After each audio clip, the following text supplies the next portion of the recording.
Assalamualaikum warahmatullahi wabarakatuh.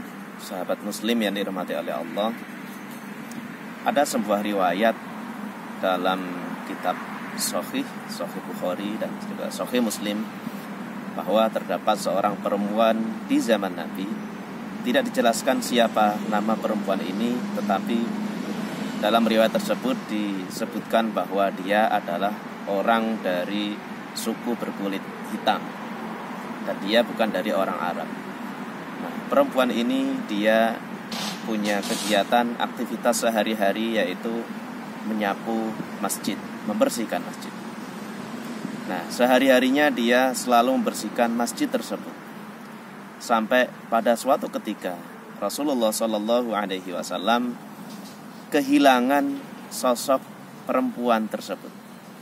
Perempuan itu tidak didapati oleh Nabi dalam kesehariannya, yaitu menyapu.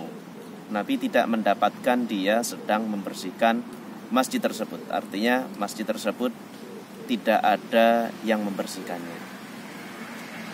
Nabi keheranan, kemana dia gerangan si perempuan itu, sampai kemudian Nabi bertanya-tanya kepada siapa saja di sana terkait orang tersebut, si perempuan itu. Maka dijawablah, ternyata dia telah wafat, dia telah meninggal dunia. Betapa kagetnya Rasulullah mendengar jawaban tersebut, mendengar kabar bahwa si perempuan itu, perempuan hitam itu ternyata telah meninggal dunia. Maka kemudian kata Rasulullah, kenapa kalian gak memberitahu saya kalau dia sudah meninggal dunia? Karena saya sungguh takjub pada dia, saya ingin menyolatinya. Sekiranya saya tahu, maka saya segera datang dan saya ingin menyolati perempuan itu. Maka kemudian Rasulullah memintakan kepada masyarakat sana untuk ditunjukkan di manakah letak kubur dari perempuan pembersih masjid itu. Maka ditunjukkanlah, dan Nabi kemudian sholat di atas kuburnya. Dalam riwayat lain disebutkan bahwa sebab sholat Nabi kepada si perempuan itu, maka kuburan, seluruh kuburan, area kuburan, tempat dikebumikan perempuan itu menjadi bersinar karena sholat Nabi kepada si perempuan itu. Padahal sebelumnya kuburan tersebut itu gelap gulita, lalu Allah meneranginya sebab Nabi menyolatinya. Dari kisah ini, dari hadis ini, kita dapat memetik banyak hal. Pertama adalah tentang pentingnya merawat masjid, tentang membersihkan masjid. Masjid perlu dirawat, dan karena hal itu Rasulullah SAW pun sangat menghargai orang yang hanya menyapu. Mungkin yang bisa kita lihat barangkali kita sepelekan, akan tetapi Allah Subhanahu wa Ta'ala melalui nabinya memuliakan orang yang menyapu masjid, yang membersihkan masjid. Kenapa? Karena si perempuan ini adalah menjadi bagian dari orang yang meramaikan masjid. Jika dalam menyapu saja, yang mungkin menurut kita remeh, menurut kita kecil, itu saja Rasulullah SAW merasa kehilangan sosoknya. Ya, apalagi dengan orang-orang yang meramaikan masjid dengan hal-hal yang lebih dari sekedar menyapu. Semisal dengan sholat berjamaah di sana, mengadakan kegiatan-kegiatan di sana, membaca Al-Quran, iktikaf, kemudian aktivitas-aktivitas yang lain, yang itu merupakan bagian dari cara kita memakmurkan atau meramaikan masjid. Maka tepat kiranya Allah Subhanahu wa Ta'ala dalam firman-Nya mengatakan, a'udzubillahi minasyaitonirrajim, bismillahirrahmanirrahim, innama ya'muru masajidallahi man amana billahi wal yaumil akhiri wa aqama sholata wa ataz zakata walam yakhsha illallah fa'asa ulaika ayyakunu minal muhtadin. Bahwa sungguh sepatutnya, seharusnya dan sewajibnya orang yang meramaikan masjid, yang memakmurkan masjid, adalah orang-orang yang beriman kepada Allah dan orang yang beriman kepada hari akhir, kemudian dia juga mendirikan sholat dan juga membayar zakat, dan dia tidak takut kecuali hanya pada Allah.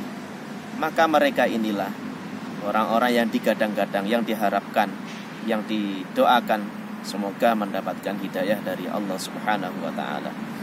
Maka tugas memakmurkan masjid, meramaikan masjid adalah tugas kita semua umat Islam. Kalau bukan kita, siapa lagi?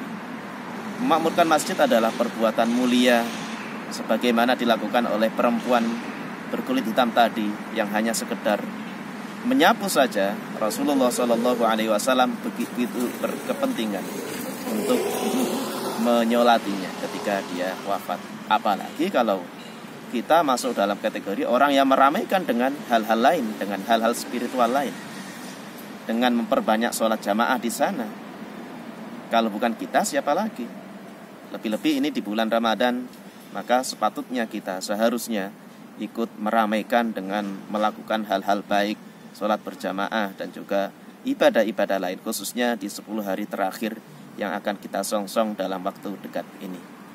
Maka kita perbanyak ibadah di masjid, kita ramaikan masjid seramai-ramainya, karena itu merupakan kewajiban kita dan seharusnya kita melakukan hal tersebut. Ada banyak sekali keutamaan sebagaimana disabdakan oleh Rasulullah SAW. Misalnya kata Rasulullah, "Man bana lillahi masjidan yabtaghi ridallahi, banallahu baitan fil jannah." Barang siapa yang membangun masjid karena Allah Subhanahu wa ta'ala, karena mencari ridha Allah, maka niscaya Allah akan membangunkan dia rumah di surga. Membangun masjid bukan saja sekedar fisik, tetapi membangun masjid juga hingga pada meramaikannya. Itulah hakikatnya membangun masjid. Apalah fisik masjid yang megah, yang mewah, yang bagus, yang mentereng, jika spiritual penghuninya tidak dibangun. Justru lebih penting daripada itu adalah ketakwaan penghuninya, para jamaahnya, orang-orangnya yang mau meramaikan masjid. Itulah sebenar-benarnya mendirikan masjid atau membangun masjid.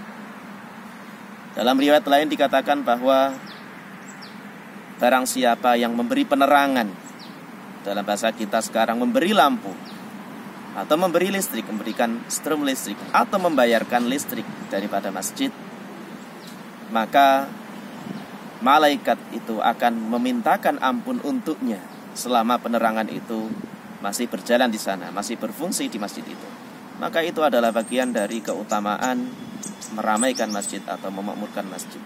Itu adalah tugas kita semua.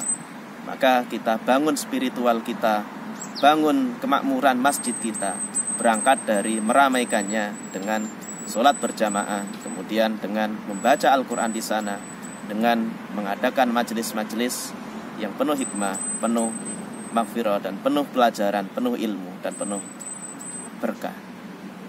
Mari kita perbanyak meramaikan masjid.